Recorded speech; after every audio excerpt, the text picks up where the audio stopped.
a décidé de se réunir tous aujourd'hui symboliquement, je dis bien symboliquement, au passage à niveau et donc à l'ancienne gare, pour faire valoir un petit peu nos avis sur quelques problèmes touchant à la réouverture de la voie de chemin de fer. Vous savez que les choses sont en marche, qu'aujourd'hui, de façon inéluctable, la ligne Sorgues-Carpentras, mais par extension jusqu'à Avignon et même jusqu'à la gare TGV, sera réouverte normalement d'ici la fin 2014. Si tout fonctionne bien au niveau des travaux. Ce qui est programmé aujourd'hui, c'est ça.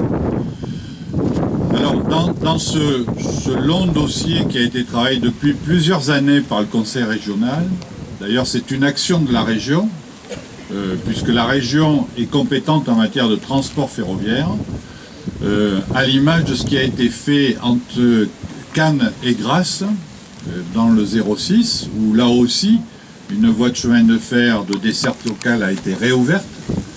Le Conseil régional a décidé d'inverser la tendance. C'est-à-dire que pendant 30 ans, on a fermé toutes les voies secondaires. Aujourd'hui, on est, pour les endroits comme les nôtres, dans la tendance inverse, c'est-à-dire de rétablir les voies de chemin de fer, puisque maintenant c'est connu de tous, le chemin de fer, c'est économique, c'est rapide, c'est écologique, c'est sécurisé, et ça consomme un peu de carburant. Alors, on est dans la situation de la réouverture de notre voie de chemin de fer. Je crois qu'on s'en félicite tous, et en tout état de cause, c'est un fait acquis définitivement. Deuxième chose, c'est comment ça va se passer. Donc vous savez qu'on a animé plusieurs réunions d'information et qu'il y a un certain nombre de choses qui ne nous conviennent pas. Notamment, en première priorité, l'édification d'un pont qui doit passer au-dessus de la voie de chemin de fer, juste derrière nous, enfin devant vous plutôt, juste devant vous, au niveau de la station d'épuration. Donc un pont de quasiment 400 mètres de long, à peu près une dizaine de mètres de hauteur pour passer au-dessus, bien sûr, de la voie ferrée et des machines qui vont passer dessous. Et puis une emprise au sol à la base de 32 mètres. Ce qui, on a vite calculé, ça fait quasiment 70 000 mètres cubes de remblai à apporter.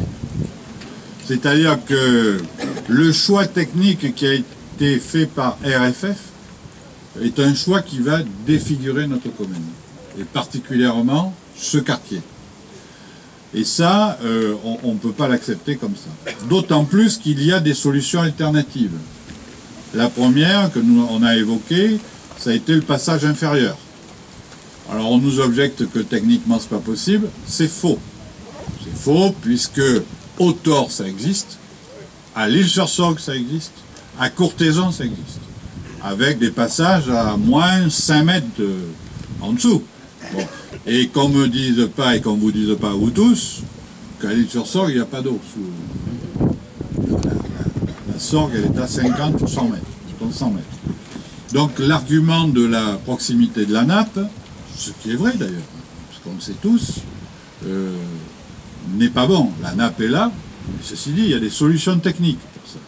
Et parmi nous, là, il y a des gens qui travaillent dans le BTP, qui ont confirmé, qui se cachent sous des cagoules, et qui ont confirmé qu'effectivement, il y avait des solutions techniques. La troisième solution, qui réglerait tout d'ailleurs, c'est la solution qui a été retenue pour Entraigues et pour Monteux. Parce que vous savez qu'à Entraigues et à Monteux, il n'y aura pas d'ouvrage d'art. Là, lié au fait que la voie de chemin de fer et le passage à niveau se trouvent en pleine ville, et que du fait de ce fait-là, c'est très compliqué de faire un ouvrage d'art, et que donc c'est la solution du passage à niveau qui a été maintenue. Contrairement à la doctrine nationale qui est développée, qui est de dire on supprime tous les passages à niveau, ce qui est vrai, qui est nécessaire, mais pas quand le train est au pas. puisqu'à Entraigues et à Monteux, les trains démarreront ou s'arrêteront, c'est-à-dire qu'au passage du niveau, ils passent à 10 km/h. Donc nous disons, si c'est possible à Entraigues et à Monteux, pourquoi c'est pas possible ici?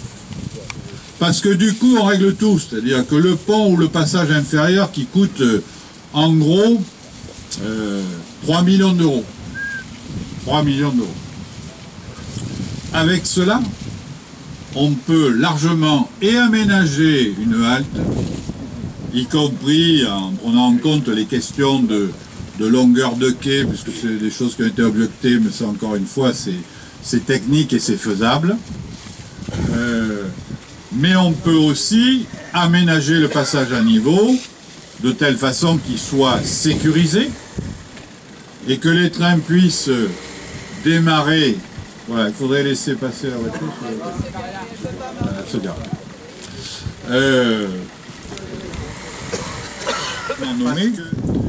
Nous a reçu Christian Gros et moi-même ce jeudi, à 17h30. Bon, le préfet vient d'arriver, donc il prend contact avec tous les acteurs de la vie publique du département, il se saisit de ce dossier, mais il n'a pas, si vous voulez, encore pleinement la maîtrise de l'ensemble du dossier. Donc il a beaucoup écouté les uns et les autres. Par contre, ce que je peux vous dire, c'est que, et c'est pas une critique, les technocrates de RFF et de la SNCF qui n'étaient pas là, mais de RFF en particulier, sont inflexibles. Inflexibles. C'est-à-dire que sur l'ensemble des arguments qui ont été avancés, notamment sur la question du pont, ils avancent des raisons techniques qui fait qu'il est impossible de faire autrement. Bon, ce qui est faux, ce qui est complètement faux. D'autant plus que moi, j'ai bien fait remarquer avec Christian Gros, mais là, ça concernait le maire d'Altin, que l'ensemble des remarques qui ont été formulées et par la population et par les élus lors de l'enquête publique, aucune remarque n'a été prise en compte. Aucune. D'ailleurs, ceux qui ont consulté les registres de la déclaration d'utilité publique ont pu constater que, effectivement, le commissaire enquêteur avait consigné un certain nombre de questions, de suggestions, ou éventuellement d'oppositions, et qu'au bout du bout, dans le document final, on n'y a rien retrouvé. C'est-à-dire qu'aujourd'hui, RFF, qui a commandité l'enquête publique, puisque c'est RFF qui est le maître d'ouvrage, ça n'est foutu et contre-foutu de l'avis des Alténois, et plus largement, puisqu'il y a des gens, même des communes voisines, qui sont venus témoigner, s'en sont foutus complètement. Et ça, c'est pas acceptable. Autant le préfet de Vaucluse, le nouveau préfet, s'est montré très à l'écoute et d'ailleurs est intervenu pour que des solutions individuelles soient trouvées pour certains riverains et qu'il a pesé de son poids auprès de RFF pour que ce soit pris en compte. Autant RFF s'est monté hermétique.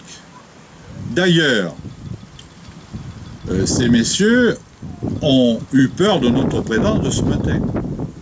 Parce qu'il m'a été demandé, mais est-ce que ça va bien se passer? Attendez, on est dans un pays civilisé. Nous, on propose de se rassembler pour venir vous accueillir, que vous nous disiez quels sont vos choix, et que nous, on vous dise nos points de vue. On n'est pas là pour... Oui, mais alors, est-ce qu'il va y avoir la presse? Je dis, ben oui, forcément. Il y a des personnes qui vont se rassembler. Nous, on en a parlé. Bien sûr que la presse sera là. Alors, à ces conditions-là, on ne vient pas.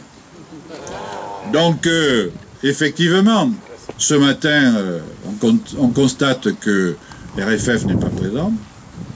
Alors, peut-être un peu par manque de courage. Ou alors, tout simplement, parce que les solutions qu'ils mettent en avant ne sont pas bonnes.